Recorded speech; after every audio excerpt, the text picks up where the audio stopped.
Salut à tous les troniques aventuriers, dans cet épisode je vais vous présenter un nouveau composant que je vais tout juste recevoir. Hop, le voici.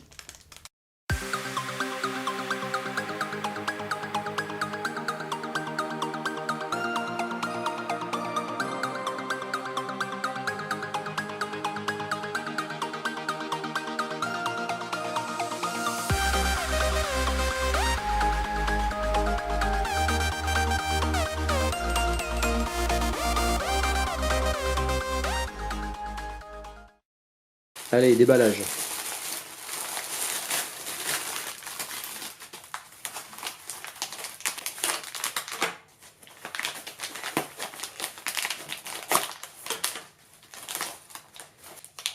Alors j'en ai pris plusieurs, ce sont des gros afficheurs à LED, 7 segments, 4 digits. Alors comme vous allez voir, ils sont beaucoup plus gros que ceux que j'avais déjà présentés dans une vidéo. Ceux-ci étaient plus petits, ils n'avaient pas de driver, et ceux-là sont beaucoup plus gros. Et puis ils ont un driver intégré. Ces afficheurs 4 digits existent en plusieurs couleurs. Moi j'en ai pris des rouges, des bleus, des verts, des jaunes et des blancs. Et puis il en existe en deux versions, en version horloge avec 2 points entre les 4 digits, et puis en version pas horloge, donc sans les 2 points au milieu. Pour ceux qui voudraient s'en procurer, je vous mets un lien dans le descriptif de cette vidéo vers un site où on peut s'en procurer. Avant de les découvrir plus en détail, je voudrais en profiter pour remercier Claude Dufourmont, parce que c'est grâce à lui que j'ai découvert ces gros afficheurs à LED. Il les utilise dans une vidéo de sa chaîne YouTube. Donc merci à Claude. Allez, on va en ouvrir un pour voir comment c'est fait. Donc ils sont livrés dans des petits sachets antistatiques, je pense. Ils sont livrés avec une barrette qui contient 8 broches, facilement sécables avec un cutter. Donc comme ça on peut en avoir 4 pour les 4 trous ici. Et puis une autre barrette de 4 pour les 4 trous ici. Les 4 bornes de connexion qui sont ici et qui sont là, ce sont en fait les mêmes. Ces afficheurs ont un film de protection, je vais l'enlever. On voit qu'il comporte un point à droite de chaque digit. Et si on regarde de l'autre côté, on retrouve ici la puce TM1637 qui est le driver, le pilote de ces afficheurs à LED. On voit qu'il comporte 4 plots de soudure. Ce sont les mêmes à droite et à gauche. Il y a les plots clock pour horloge, DIO. Alors je pense que ça doit vouloir dire Data Input Output, j'en suis pas sûr. Le ground et l'alimentation positive en 5 volts. On retrouve les mêmes à gauche. Alors il n'est pas nécessaire de relier les 4 plots là et les 4 plots là. Les 4 là suffisent pour faire marcher l'afficheur à LED. Le fait qu'il y en ait à droite et à gauche, c'est parce que dans certains cas c'est plus pratique de les alimenter depuis la gauche et dans certains autres cas depuis la droite. L'autre intérêt d'avoir ces plots à droite et à gauche, c'est quand on veut enchaîner plusieurs à la suite, les uns à côté des autres. Et bien par exemple ici on rentre le 5 volts, on le ressort là pour le ramener ici, et ainsi de suite pour les autres afficheurs. Vous voyez en même temps les deux versions, ici la version classique sans les 2 points, ici la version horloge avec les 2 points au milieu.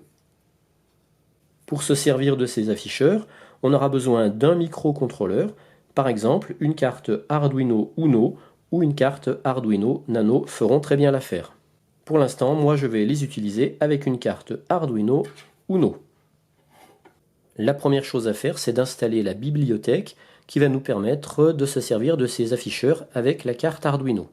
Pour faire ça, il faut ouvrir l'IDE Arduino. Ensuite, il faut aller dans Outils, Gérer les bibliothèques.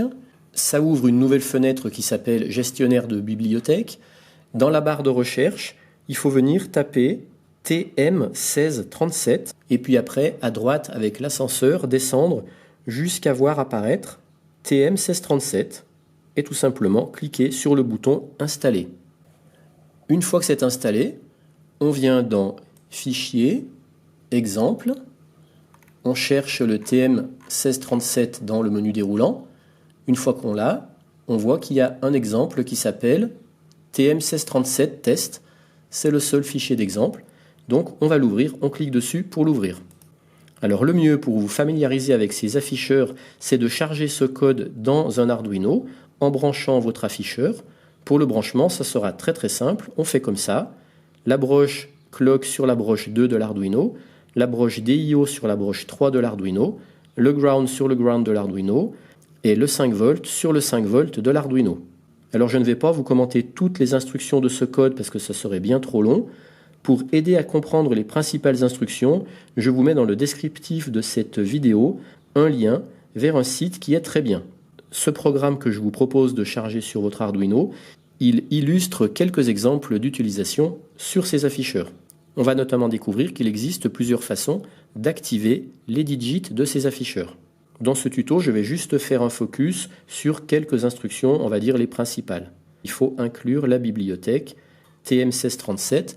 Donc c'est pour ça qu'on retrouve l'instruction #include tm1637 display.h. Ensuite, j'attire votre attention sur les instructions qui servent à définir les broches qui vont servir à piloter l'afficheur à LED. Donc on a les lignes #define CLK2. Cette instruction précise qu'on va se servir de la broche 2 pour la broche horloge de l'afficheur. Et puis on a l'instruction #define DIO3 qui dit qu'on se servira de la broche 3 de l'Arduino pour la broche DIO de l'afficheur. Et puis après, un peu plus bas, on a la ligne TM1637 display entre parenthèses CLK DIO. C'est ici qu'on vient dire que l'afficheur devra se servir des broches 2 et 3. Alors le display qui est en orange, moi je pensais que c'était une instruction, mais en fait c'est un objet, donc on peut lui donner n'importe quel nom, et notamment si on veut se servir de plusieurs afficheurs avec un même Arduino, on peut par exemple pour la zone orange ici, mettre display 1, display 2, display 3, si par exemple on utilise 3 afficheurs, en définissant à chaque fois quelles broches seront utilisées pour chaque afficheur. Par contre, quand on rajoutera un 1 à côté du display en orange, la couleur orange disparaîtra, ça va repasser en noir, mais ne vous inquiétez pas, c'est normal, ça marchera. Ensuite, j'attire votre attention sur l'instruction entourée qui s'intitule const uint8-t. Cette instruction permet de créer soi-même ses propres caractères segment par segment, sachant que les segments de l'afficheur à LED sont répertoriés de A à G, selon l'image que vous voyez maintenant, et eux, dans leur exemple, ils créent les lettres D, O, N, E pour faire afficher le mot down sur l'afficheur à LED plus tard. La page du blog que j'ai mis en lien, elle explique assez bien les principales instructions utilisées pour cet afficheur. Il y en a principalement 5 que vous voyez maintenant entourées. Set brightness, clear, set segment, show number et l'autre show number qui se termine par EX.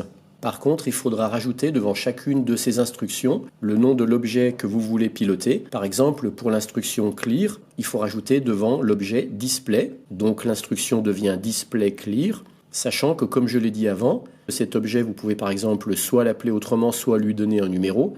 Par exemple, display 1, display 2, et ainsi de suite. Il faudra bien penser devant chacune des instructions set brightness, clear, set segment, show number à rajouter le nom de l'objet juste avant. Je vous invite à vraiment aller sur ce site pour découvrir ces instructions et puis en lire les explications de façon à mieux vous les approprier. Allez, maintenant je vous montre ce que donne ce code quand on le téléverse dans une carte Arduino qui est reliée à un afficheur 4 digits. Je rappelle, c'est juste un exemple pour illustrer le genre d'affichage qu'on peut obtenir avec ces afficheurs 4 digits. On peut choisir de faire afficher les zéros ou pas. On peut décider d'afficher sur n'importe quelle position des 4 digits, on peut avoir des signes au moins, on peut créer ses propres caractères, on peut gérer la puissance d'affichage, la brillance, et on peut donc aussi créer des lettres. Ici, c'est les 2 points de l'horloge.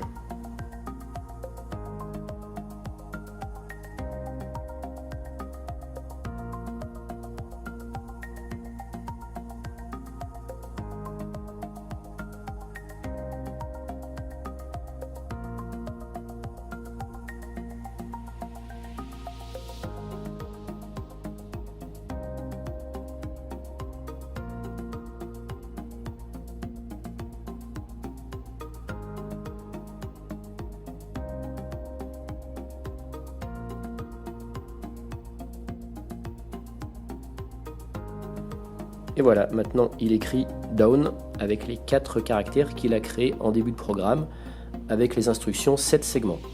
Et donc là maintenant c'est terminé. Allez, pour le fun, maintenant je vous montre une petite animation que j'ai créée moi-même.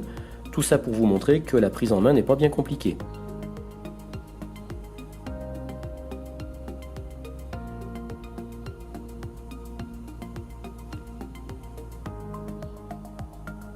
Dans le prochain tuto, je vous montrerai comment se faire une petite station météo qui donne la pression, la température et la tendance météo avec deux de ces gros afficheurs car je rappelle, on va pouvoir gérer très facilement plusieurs afficheurs.